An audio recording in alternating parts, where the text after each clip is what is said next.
YouTube. I just wanted to update you guys on my MTD journey.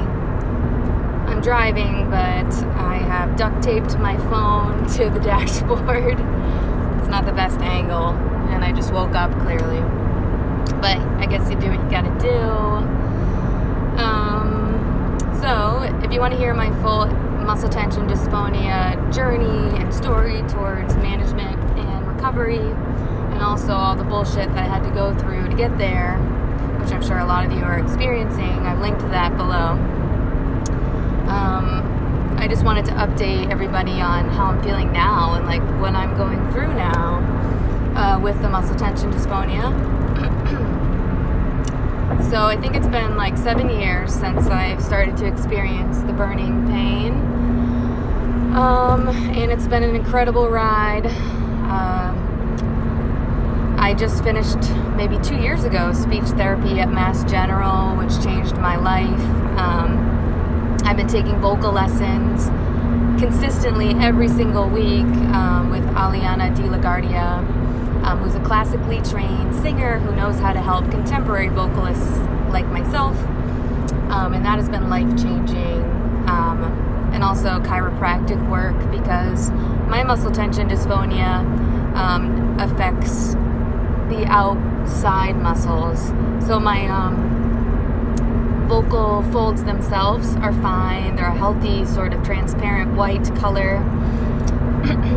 The muscle tension thing, Jesus, is not in the vocal fold. It's in all of the surrounding areas. So that includes my face, my ears, my neck, my back, my shoulders, my front chest, my armpits, the base of my neck, all over the place. And my newest ailment with it is now it's crept into my arms and my hands, which kind of sucks. But,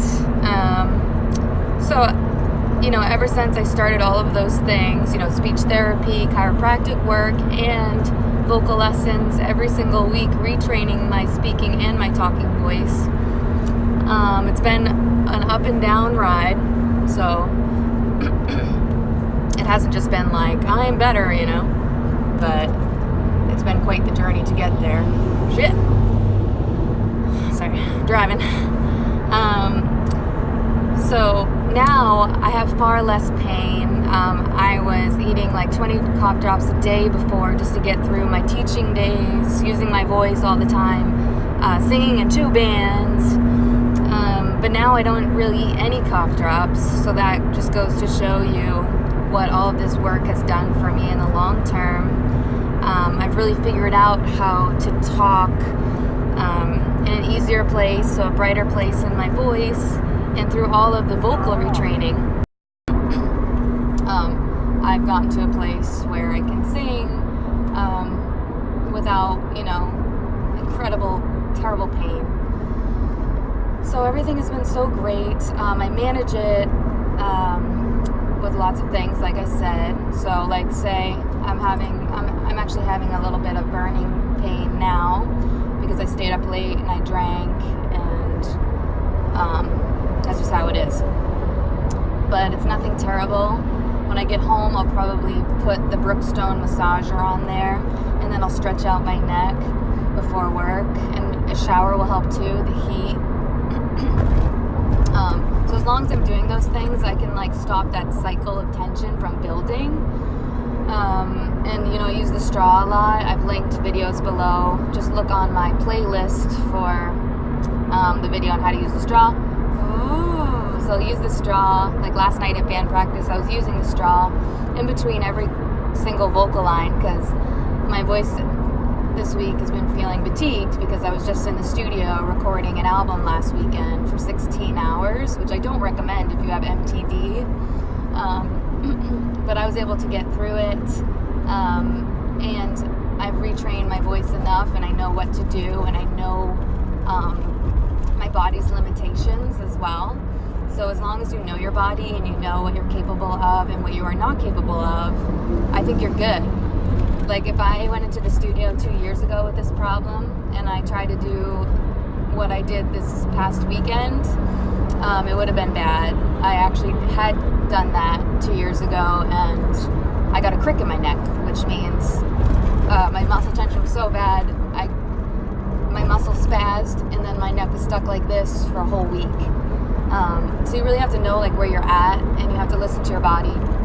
It's huge with MTD and recovery, you know, being kind to yourself and knowing what you can do and what you can't do, and you know, accepting that, not fighting that. But yeah, so for me, my latest issue, I guess, is the same muscle tension that was in my neck area, it still is sometimes, is now crept into my arms, the whole arm, the shoulder, and my hands, and my wrists. And it started maybe last year when I started taking piano lessons again, and I noticed like emotionally I was also nervous for those piano lessons because I had a bad experience as a child. I didn't have a good teacher, so that the emotional pain kind of was bleeding into my new lessons. And then when I started sitting down at the piano practicing, I noticed my back was just screaming at me, and then my arms would start hurting, and then my hands would start hurting. And then, you know, when I go into the guitar, again, my shoulders hurt, my hands hurt. And so it's the same problem that I've had in singing is now in my instrument playing, and I'm like, fuck. So, you know, now my body is telling me that I'm doing something wrong. When I play guitar, I'm often very nervous, and that translates into my playing, and then it translates into tight muscle. And then when I sit down at the piano and my back hurts, I really have a locked up back, and then that locked up back, you know, of course it's going to go into the arms and the hands, because if you have a bad back, it's going to go into other areas of your body, of course. So that's where I'm at right now. Emotionally, I'm okay with it. I just know that I have to be patient. I have to go back to the chiropractor. I have to work on my back muscles, which I haven't done it all this week. It's so hard to do everything, to work on posture and this and that and the other thing, and then do this and that and this and that. So I'm just trying to be patient with myself. It doesn't really feel very good right now. But that's where I'm at, and now I have this rash as well. I don't know if I can show it successfully. There it is. So the doctors think it might be connected to what's going on, but they don't really know what's going on. I think I know what's going on. I think it really just is incredible tension, and it's this loop cycle that's happening. So for me, I have to go to the chiropractor, and I need them to help me loosen the muscle, crack the joint, move that joint under the muscle, break that cycle. I really think it's really that simple. My piano teacher thinks maybe I have fibromyalgia or some autoimmune disease or something like that, and maybe that's where this rash is coming from. That's all over my legs and arms and my butt. But I don't know, my muscles are just really tight. I don't really think I have a nerve disorder per se, but who knows? Like, I really don't want this rash to be on my body, so hopefully they can figure out what it is. But so far they're perplexed. It is circular, but it's not ringworm. If anybody can recognize this, let me know if you recognize it. It's not itchy. It seems to be coming from an inside source, so perhaps I'm allergic to something. But yeah, that's basically what I'm going through health-wise. I have 2 shows tomorrow that I'm going to sing. I have a heavy singing, gigging schedule. I work full-time, and I am feeling great. So if you have MTD, there is hope. What I'm trying to say is I've come to a place where all of the hard work is paid off, and I can manage my MTD. But yes, it is still there.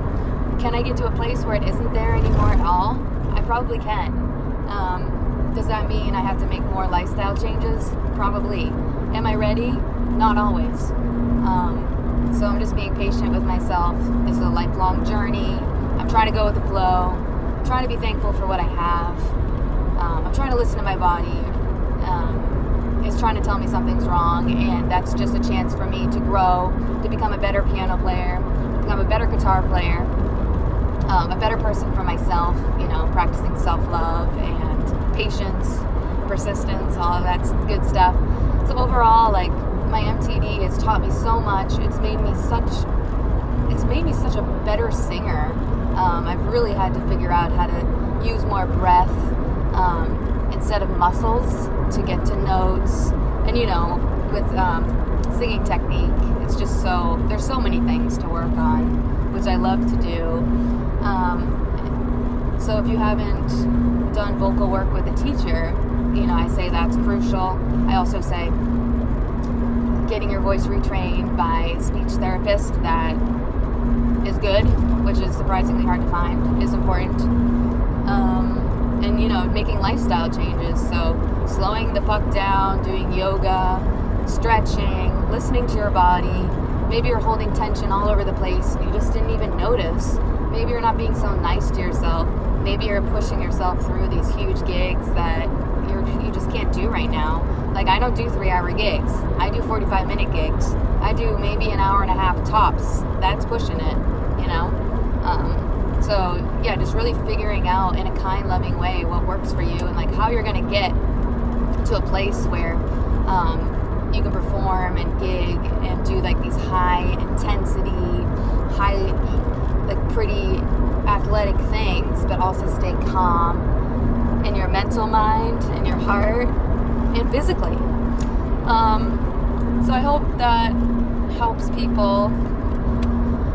I'm just trying to do the best that I can, and I just want to offer hope and support, and I feel your pain, I understand what you're going through, and I just want to be, part of the recovery process for everybody. And don't clear your throat like that. Alright, I love you guys. If you want me to upload something specific, let me know. I'm trying to upload a video every Friday. Like, clearly I'm very, very busy. I'm probably too busy, and that's why I have muscle tension dysphonia, because I'm very anxious. I'm doing too much. So here I am taping my phone to my dashboard after an intensive rehearsal last night. Now I'm just trying to drive home and go to work. Alright, I hope this made sense, and I hope you guys have a great weekend. Stay positive, do some yoga, book that vocal lesson, maybe get a massage, give yourself a hug.